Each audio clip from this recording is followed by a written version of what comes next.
그동안 평안하셨습니까? 예, 지금 아주 더운 여름철이 됐습니다. 그 어느 해보다도 이 더위가 빨리 오고 있습니다. 금년 더위는 매우 더울 것이라 그러는데 여러분 바라건대는 이열치열로 뜨거운 열정을 가지고 몸된 주님의 제단을 가까이 하면서 충성되게 사명 감당하는 나와 여러분들 되어지기를 소원합니다. 아멘. 이제 우리 목사님께서 말씀드린 바대로 6.25를 기억합시다 하는 제목을 가지고 말씀을 드리고자 합니다. 오는 화요일은 우리나라가 6.25 제74주년을 맞이하는 날이 되겠습니다.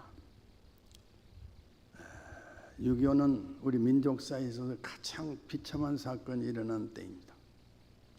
가장 많은 사람이 죽고 재산상으로 가장 큰 피해가 났던 사태가 바로 6.25인 줄로 믿습니다. 6.25가 남긴 피해와 그 상처가 얼마나 엄청나게 큰지 74년이 흘러가는 지금까지도 그 여파가 지속되어지고 있는 것이고 아무러지지를 않은 채로 우리 민족의 가슴에 응어리지고 있습니다.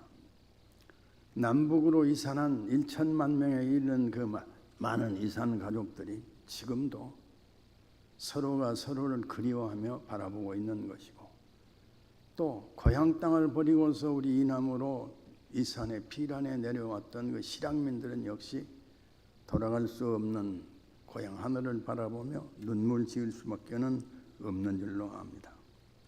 그런데 문제점이 있는데요. 세월이 이렇게 흘러가면 흘러갈수록 6.25가 우리들에게 남기고 한 이 역사의 교훈을 그냥 까먹어버리고 6.25라는 것이 도대체 무엇인지 알지 못하는 분들도 불어나고 있다는 사실입니다.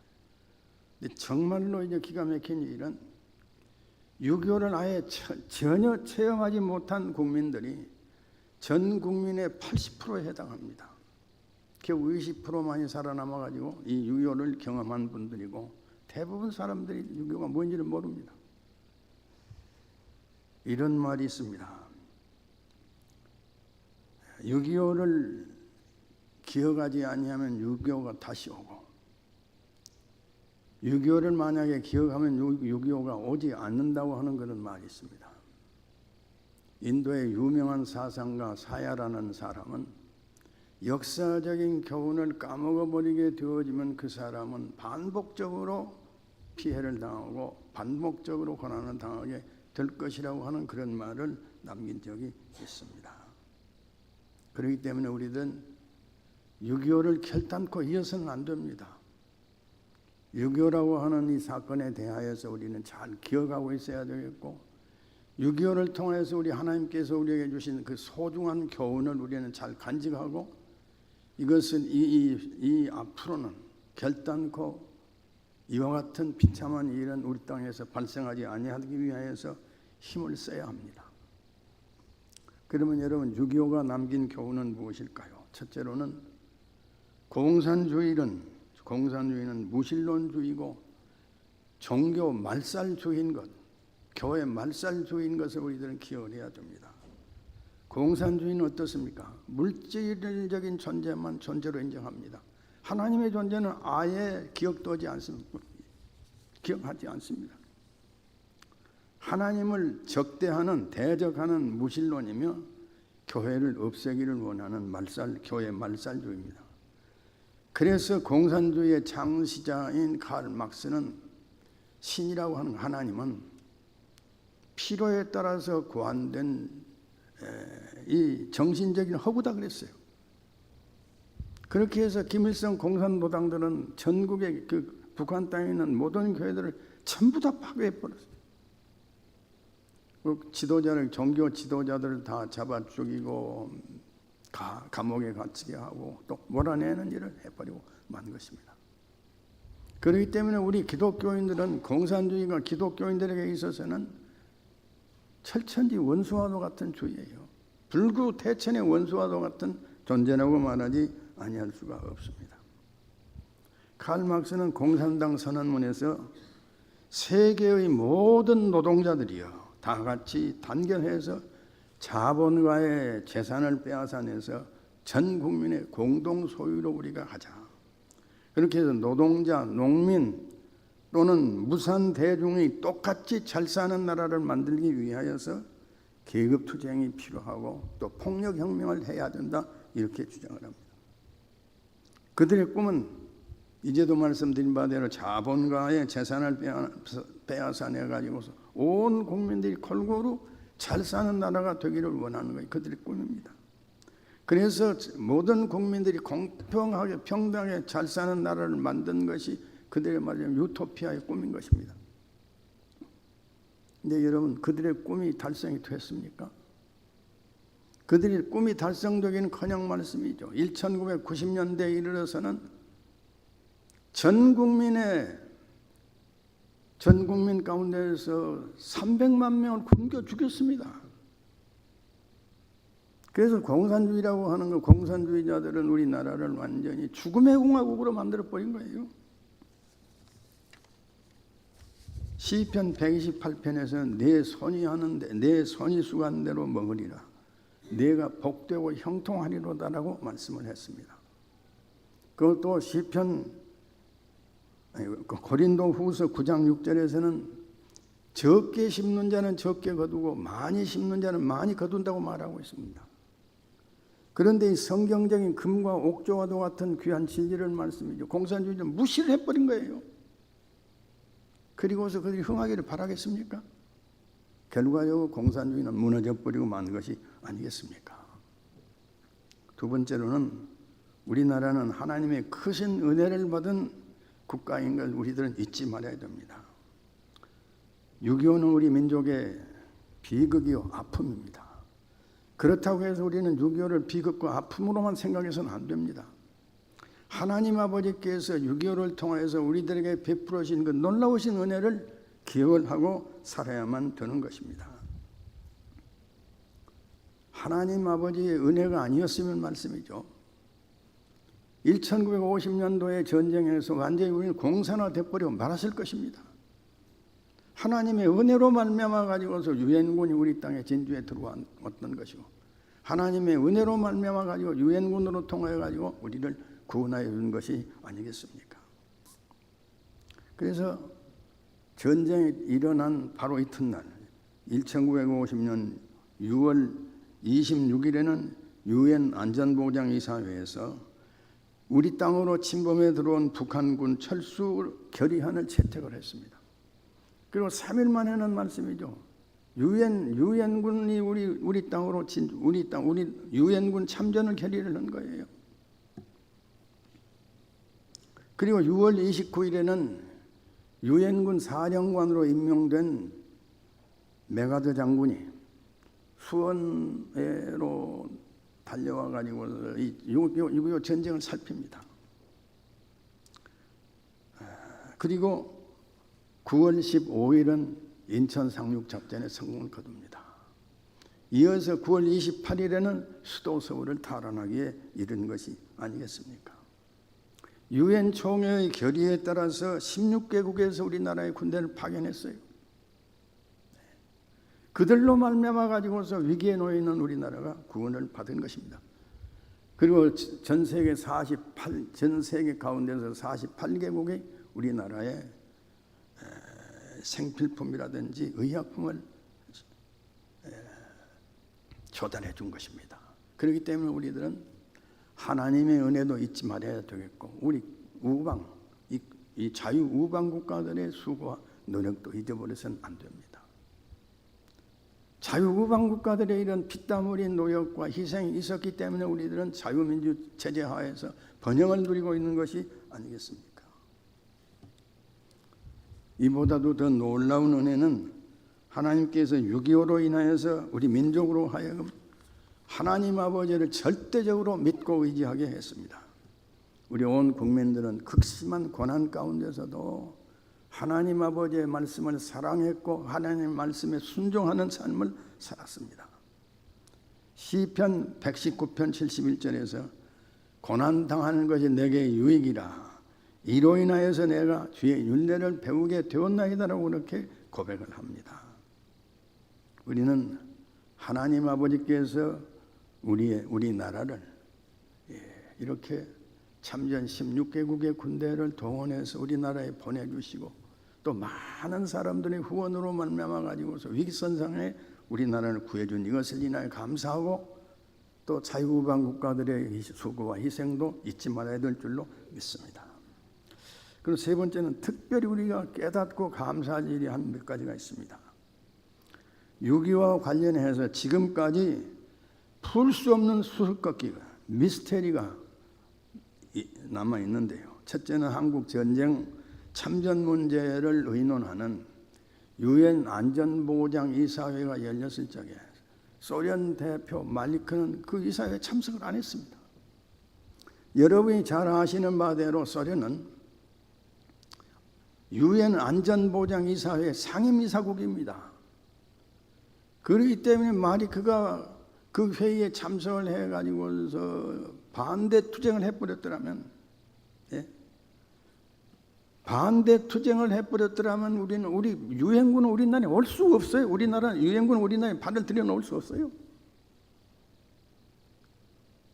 그런데 소련 대표의 마리크가 웬일인지 유엔 총회 안전 이사회의 말씀이죠. 이사회 회의는 참석을 안 해버린 거예요. 마리크가 참석을 안 함으로 말미암아 가지고서 이 상임이사 국가에서는 전원일치로서 참전 결의가 있었던 것입니다. 그래서 16개국에서 이렇게 모든 군대들이 동원이 되어 가지고 우리나라로 달려오게 되어진 것이고 백척간도에 놓여 있었던 우리나라를 구원해 준 것이 아니겠습니까? 아직까지도 이건 풀리지를 않아요. 어떻게 해서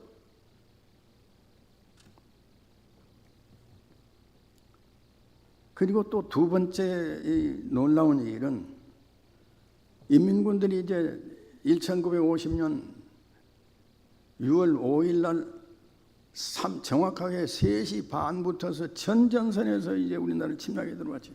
그래가지고 침략에 들어오지 만 3일 만에 서울이 그냥 함락당해 버렸어요. 서울을 집어 삼켜버렸어요.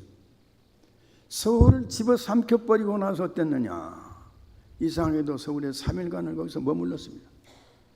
만약에 인민군대들이 그때 쉬지 아니하고 지속적으로 계속해서 남쪽으로 밀고 내려왔더라면 부산도 함락되는 거예요.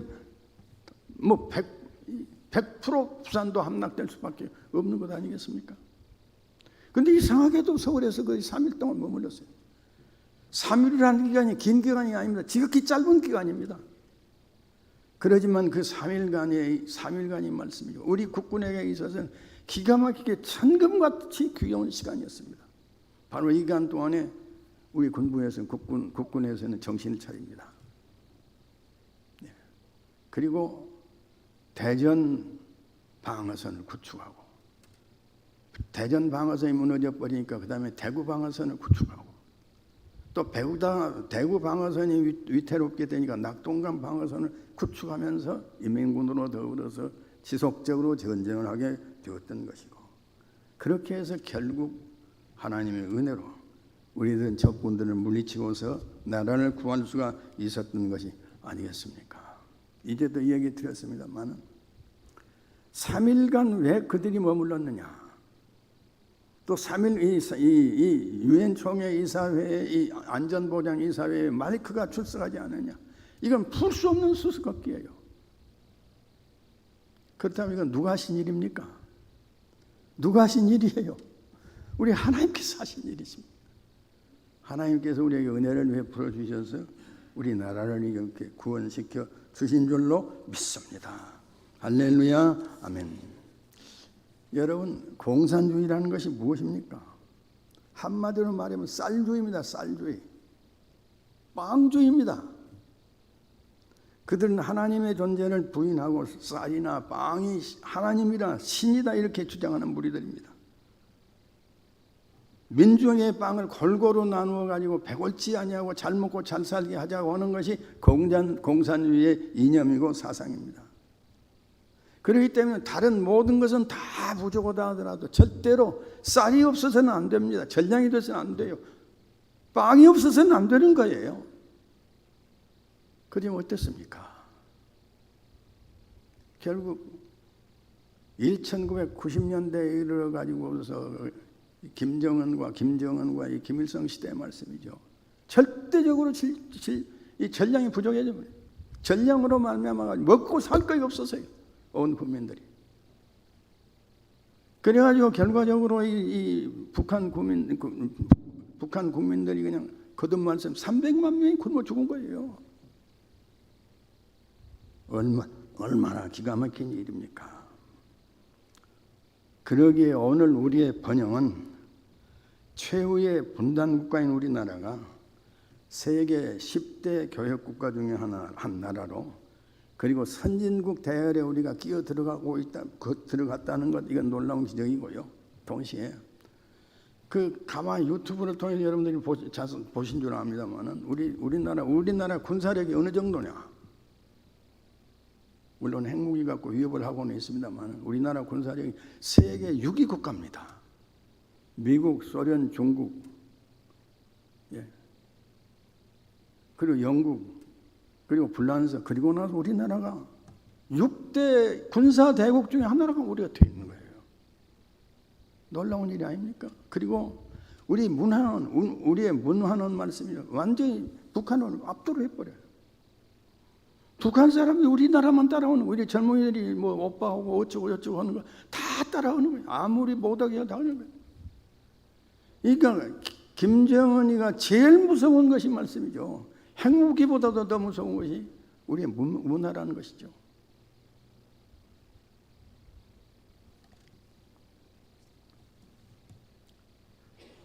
그 다음 네 번째로는 북한 땅의 복음이 편만하고 고르바초프와 같은 위대한 지도자가 북한 땅에서 등장하기를 위하여서 우리가 하나님 아버지께 기도를 드려야 되겠습니다.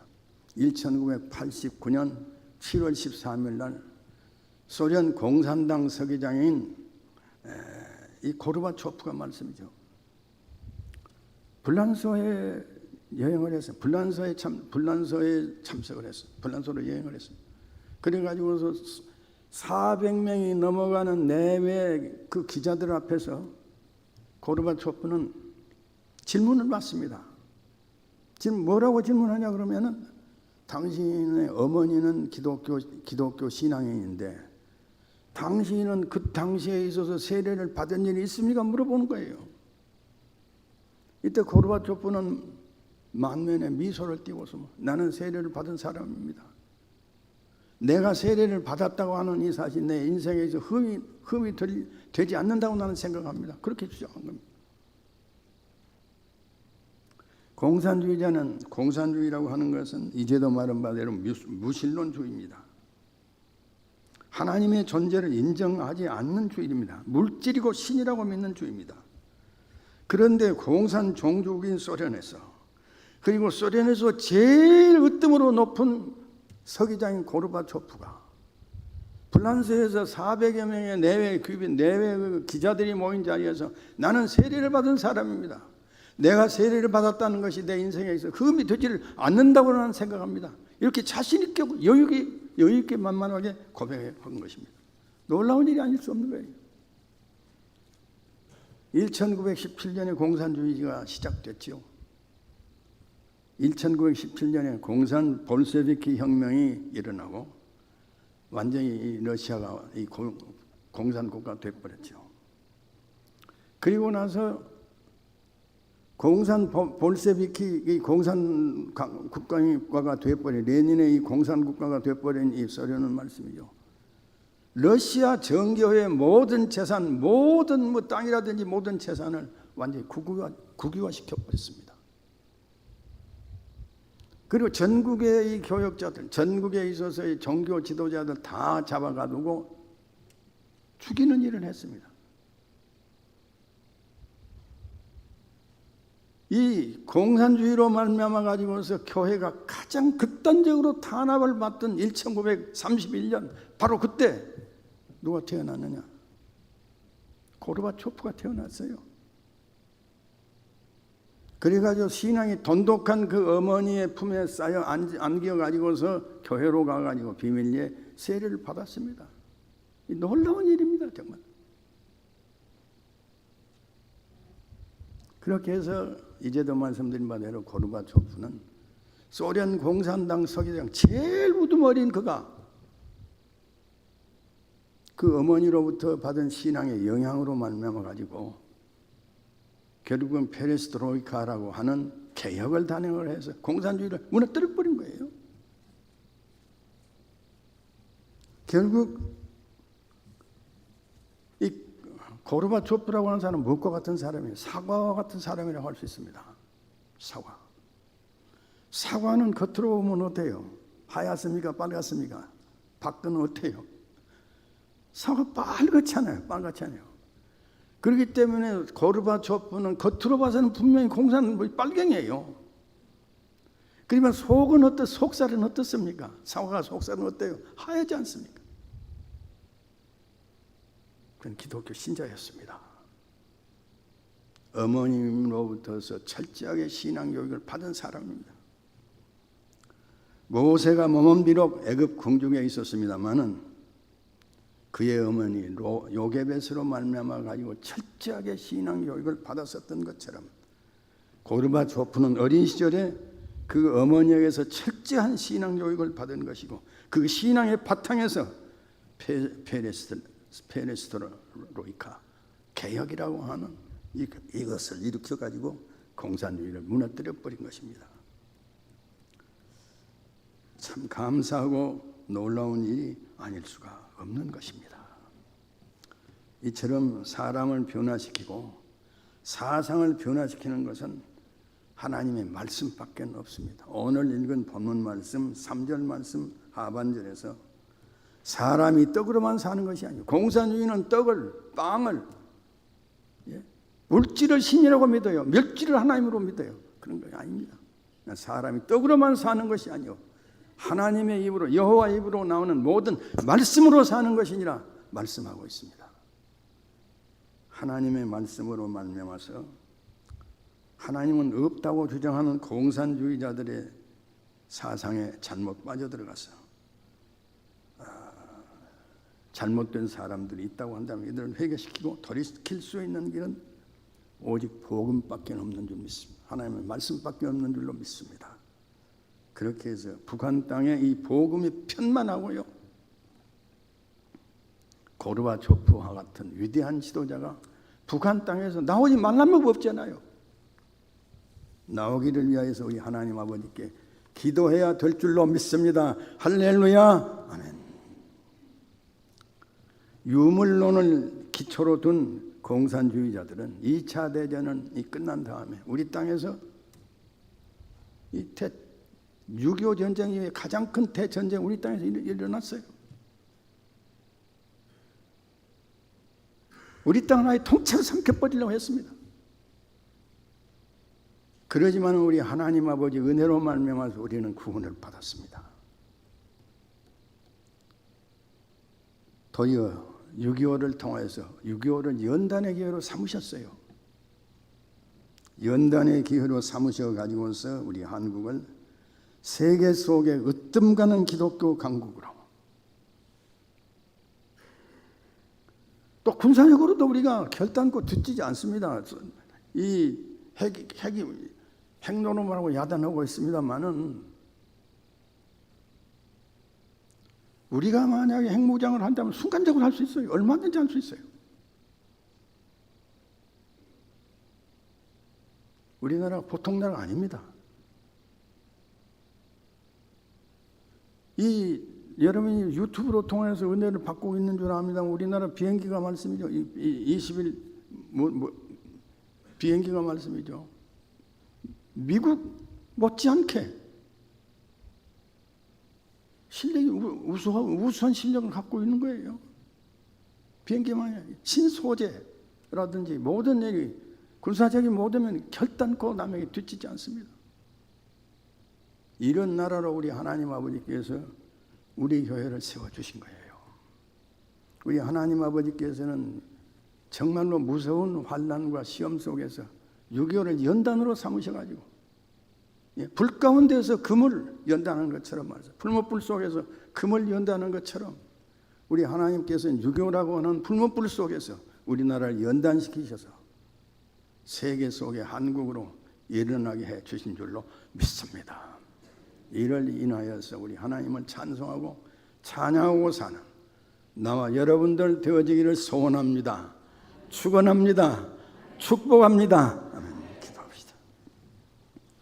거룩하신 우리 하나님, 74주년 전에 우리나라에서 가장 비참한 6.25 전쟁이 터져가지고 우리가 백척간두의 위기에 놓여 있었을 적에 우리 하나님 아버지 은혜로 말미암아 가지고 구원을 받고 오늘에 있어서 우리나라는 분단 10개국 분단 최후의 분단국이지만은 교역 10개국으로 들어갈 뿐만 아니라 선진 한국으로 일어나게 해주시고 군사적으로도 뒤치지 아니하는 훌륭한 나라로 세워주신 줄로 믿습니다. 이 사실을 인하여서 감사하며 찬송하며 복음을 만방에 전파하기 위하여서 힘쓰는 우리 되게 하여 주시옵소서. 예수님의 거룩하신 이름으로 기도하옵나이다. 아멘.